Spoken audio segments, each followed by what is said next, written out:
Hello বন্ধুরা, তোমরা সবাই কেমন আছো? আশা করি ভালো আছো। আর আমিও ভালো আছি। ঘরকন্যা রুমার ব্লগে তোমাদের আবারও স্বাগতম জানাই। দেখো, আজকের সকালের দিকটা আকাশটা তো দেখো, খুব সুন্দরই লাগছে। জানি না আবার কখন বৃষ্টি আসবে। তো এর মধ্যে আমি রান্নাও চাপিয়ে ফেলেছি। এই দেখো, এদিকে মাছ ভেজে রেখেছি, আর ওইদিকে আমি মাছের আলু কড়াই ফেলে দিয়েছি। রান্নাটা আজকে সিম্পল করবো, কারণ আজকে পুজোর দিকে একটু আমার সময় বেশি লাগবে। তো চটজলদি রান্না যেরকম হয় করে নিচ্ছি। আর এদিকে দেখো, ভাতও আমার রান্না হয়ে গেছে। তো তোমাদের সাথে আজকে রান্না না, পুজো শেয়ার করব।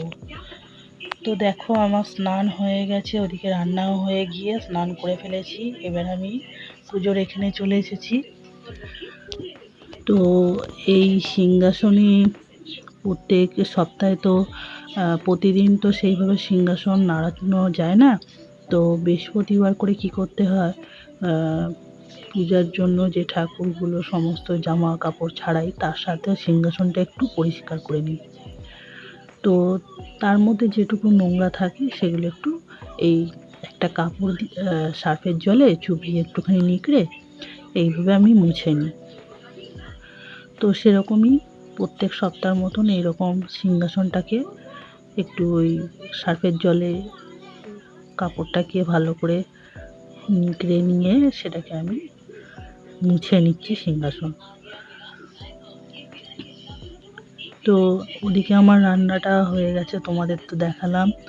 আজকে সিম্পল রান্না। আমাকে আজকে এখানে অনেক ধোয়া কাচা পরিষ্কার করতে হবে, সময়টা অনেকটাই লাগবে। তার জন্য আজকে রান্নাটা অনেক তাড়াতাড়ি চটজলদি যেভাবে করতে হয় করে সেরে চলে এসেছিলাম।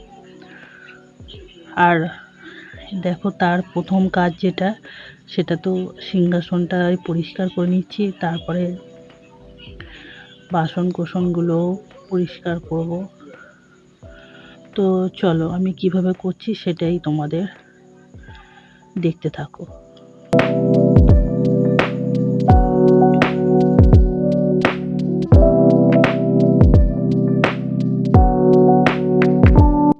তো দেখো, সিংহাসনটা তো পরিষ্কার মুছে নিয়েছি, পোছা হয়ে গেছে। এবার চলে আসলাম যে আমি প্রতিদিন যে ঠাকুরের বাসন, ঠাকুরের জিনিসপত্র যে ঝুড়িটা রাখি সেইগুলো, সেটাও আজকে মেজে ঘষে পরিষ্কার করে নেব। আর তাছাড়াও বাসন কোসন তো পরিষ্কার করতে লাগবে। তো আগে ঝুড়িটাকে ভালো করে আমি সাবান দিয়ে ঘষে একটুখানি তেল পড়ে এটা ওটা পড়ে যায়, তো একটু চটচটে হয়ে যায়। তো একটু সাবান জল দিয়ে ভালো করে আমি আগে ঝুড়িটাকে পরিষ্কার করে নেব। তারপরে যাবতীয় বাসন কোসন সব পরিষ্কার করব। তো তোমাদের ভিডিওটা, আমি যে ভিডিওগুলো মানে তোমাদেরকে দেখাচ্ছি সেগুলো কেমন লাগছে আমি তো বুঝতে পারছি না। অতি অবশ্যই আমাকে কমেন্ট করে বলো যে কীরকম লাগছে তোমাদের ভিডিওগুলো। তো দেখো, আমার সব পরিষ্কার হয়ে গেছে। এবার আমি সব ধোয়াধুয়ি করে নিয়েও চলে এসেছি ঘরে। তো দেখো, আমার বাসন কোসন আর সব কিছু পরিষ্কার হয়ে গেছে।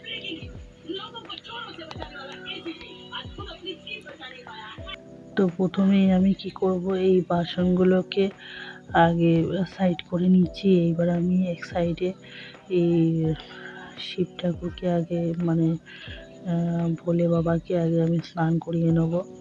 তো তার জন্য একটু জলটা রেডি করে নিচ্ছি। তো ঘিটা একটু শেষ হয়ে এসছে, যার জন্য আমি আজকে একটু অল্প গায়ে সবসময় ঘি মাখালে আবার কী বলতো চটচটে হয়ে যায়। তো আমি ভাবলাম আজকে একটু মধু দিয়েই স্নান করিয়ে দিই। তো দেখো, মধুটা গায়ে দিয়ে একটু লাগিয়ে নিয়ে ভালো করে মাখিয়ে নিয়ে তারপরে আমি জল ঢালবো।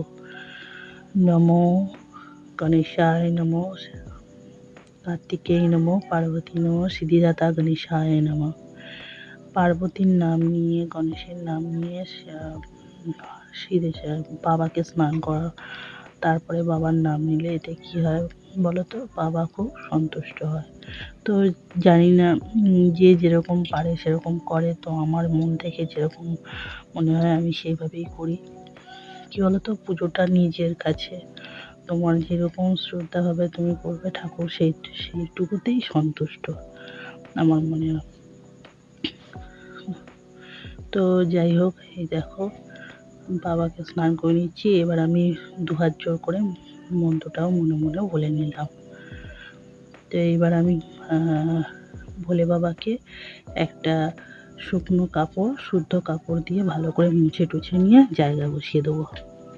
তো এই দেখো প্রদীপটা, ধূপটা এবার জ্বালিয়ে নেব।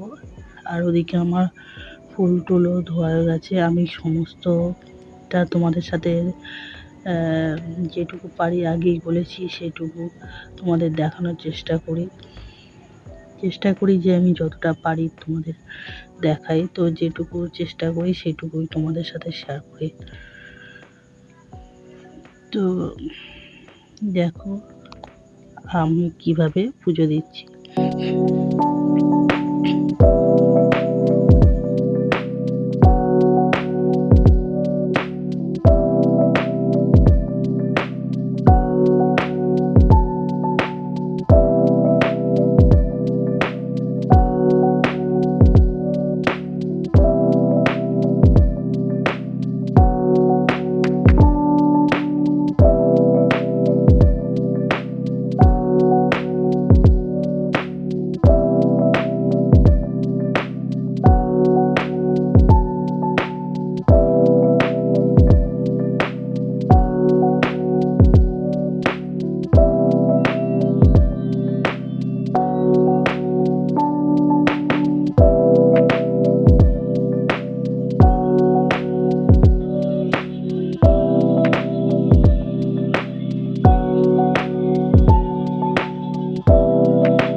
তো বন্ধুরা, আজকের ভিডিওটা কেমন লেগেছে অতি অবশ্যই আমাকে কমেন্ট করে বলো।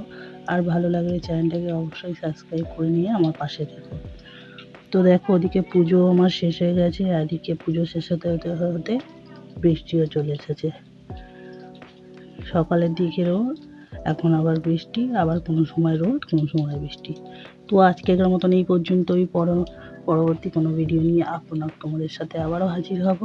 ততক্ষণের জন্য টাটা।